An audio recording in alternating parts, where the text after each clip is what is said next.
أعوذ بالله من الشيطان الرجيم بلى من أوفى بعهده واتقى فإن الله يحب المتقين.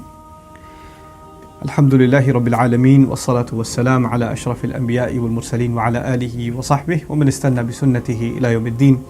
اللهم اجعلنا منهم ومن الذين آمنوا وعملوا الصالحات وتواصوا بالحق وتواصوا بالصبر. آمين يا رب العالمين. Assalamu alaikum, Quran Weekly. In today's small reminder, I'd like to share with you the 76th ayah of Surah Ali Imran. And in this ayah, Allah Azza wa Jal talks very beautifully about a connection between one expectation He has from us and the concept of taqwa. So we all have heard about the consciousness of Allah or the fear of Allah or protecting ourselves from the displeasure of Allah and the term taqwa and how many times it's used in the Quran. And I wanted to share this particular ayah with you because the goal of Ramadan, as Allah Himself described it, is لَعَلَّكُمْ تَتَّقُونَ. So you can have taqwa. So you can develop a consciousness of Allah and a sense of protecting yourself from crossing the line that Allah wouldn't want you to cross. That's taqwa, and that's the goal of Ramadan. Now in this particular ayah, it's actually in contrast. The ayah before is a long one, and in that ayah, Allah talks about the people of the book. If you trust them even with a dime, they won't give it back to you. And there are those, if you gave them piles of wealth, they'll return the entire thing back to you, meaning you can trust them with large sums of money and wouldn't have to worry about it. And they are among the people of the book, the Jewish and the Christian community. They're those who are con artists. So they're both. And the idea behind that is don't judge all of them. Don't be, either overly trusting of them, and at the same time don't be overly skeptical of them. They're all individual cases. But after that, Allah makes this case. And this case is بَلَا مَنْ أَوْفَى بِعَهْدِهِ وَاتَّقَى فَإِنَّ اللَّهَ يُحِبُّ الْمُتَّقِينَ. On the contrary, rather, whoever would fulfill their promise and therefore expose or demonstrate taqwa. Taqwa in this ayah is actually the ability to fulfill one's promises. We think of taqwa as a spiritual thing. We think of something that connects to Allah, that connects to, the more prayers you do, the more dua you do, the more spiritual exercise you engage in, that will build your taqwa. And that's true. That's partly true. In the Quran, when taqwa is discussed, it actually, a lot of the times, is discussed in terms that we wouldn't expect. For instance, if you told your boss you're going to show up at 5 o'clock and you show up at 7 o'clock, or if you told your teacher you're going to hand in the assignment in 2 days and you took 2 weeks, all of those are fulfilling your word.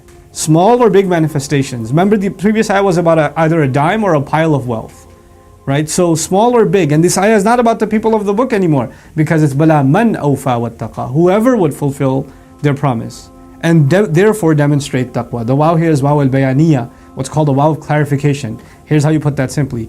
Rather, whoever would fulfill his promise, i.e., whoever would have taqwa. It's like Allah equated those two things. Subhanallah.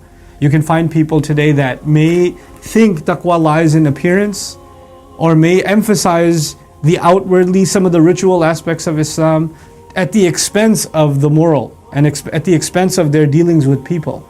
And in this ayah, it is as though Allah is saying that the outwardly should actually manifest with the inwardly, and also with the dealings with people.